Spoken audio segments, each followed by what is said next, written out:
As Joe Biden continues provoking a war with Russia, more evidence is piling up that the entire conflict is designed to protect U.S. military labs conducting illegal biological experiments. One America's Pearson Sharp explains. For most of us Americans, the so-called war in Ukraine doesn't make a lot of sense.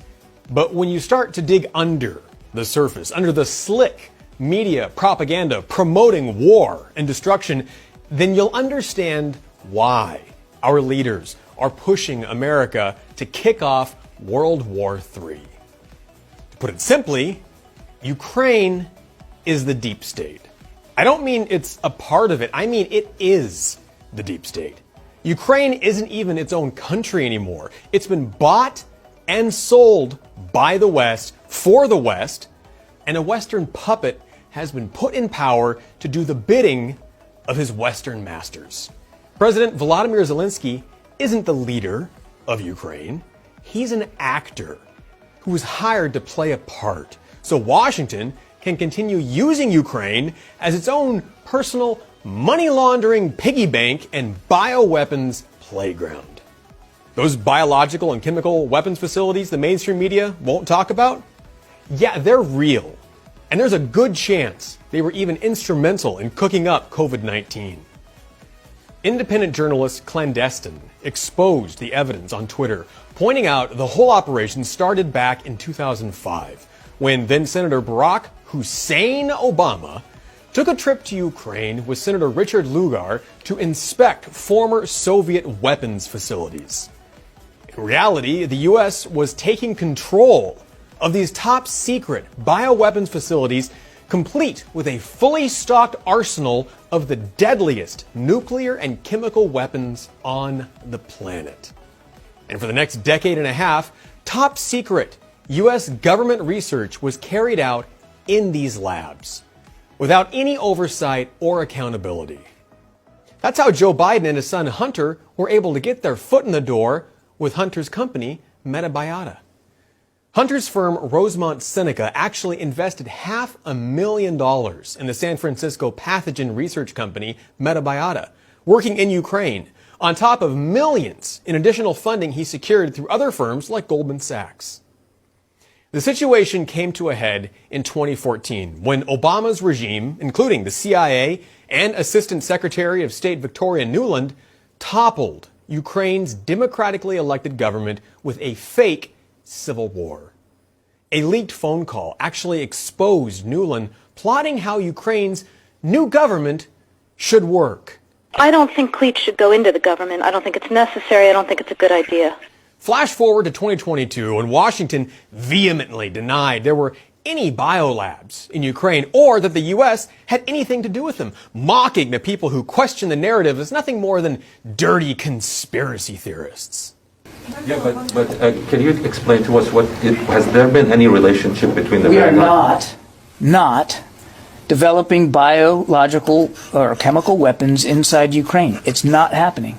But that story didn't stick for long, and good old Victorian Nuland, under pressure from Senator Marco Rubio, finally cracked and admitted that, yes, there are in fact bioweapons labs in Ukraine.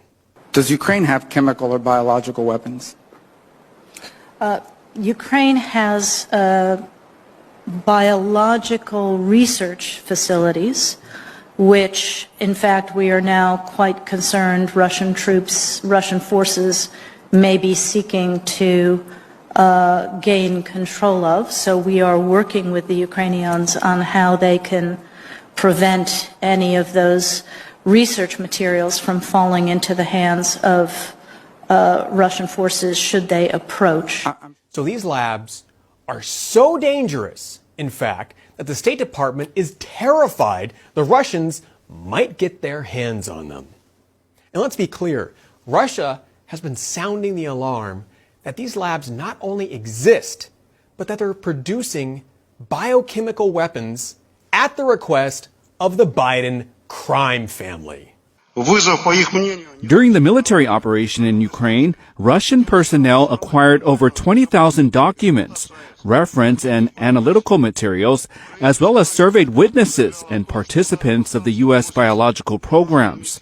The materials confirm that the Pentagon aimed at creating a biological weapon and testing it on the population of Ukraine and other countries along the perimeter of the Russian borders. After the deep state's overthrow of Ukraine's government in 2014, Biden visited the country more than 13 times. And Moscow has warned that Biden needs to explain his son's involvement with these labs. We can confirm that the Kyiv regime is engaged in military biological programs financed by the United States of America. It's impossible these programs were used to benefit science and peace because they were financed by the U.S. Department of Defense. The Pentagon and Joe Biden must officially explain to the global community about the programs in Ukraine. And as it turns out, the Russians were right. Because according to official documents uncovered by investigators at the expose, government funding records showed the Department of Defense awarded $370,000 to biolabs in Ukraine for COVID-19 research in November of 2019. For anyone keeping track, that's 3 months before the WHO officially even named the Chinese virus COVID-19. But you won't find it now, though, because the very day the conflict with Russia started, Zelensky ordered all these documents on Ukraine's biolabs and their ties to Hunter Biden to be destroyed. All our taxes are going to Ukraine not to fight for their freedom, but to pay for the deep state to design bioweapons to enslave the American people and destroy our lives. We're financing our own destruction and being called traitors and unpatriotic when we resist.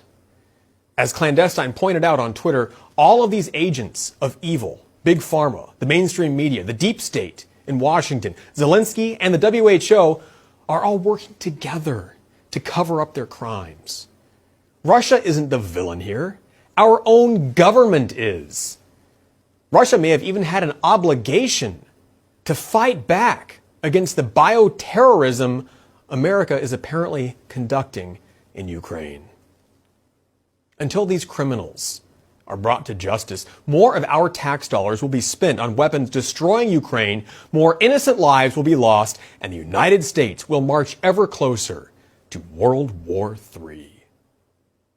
For One America News, I'm Pearson Sharp. Want to see more videos like this? Visit OANN.com for immediate access to all the clips you've been waiting to see.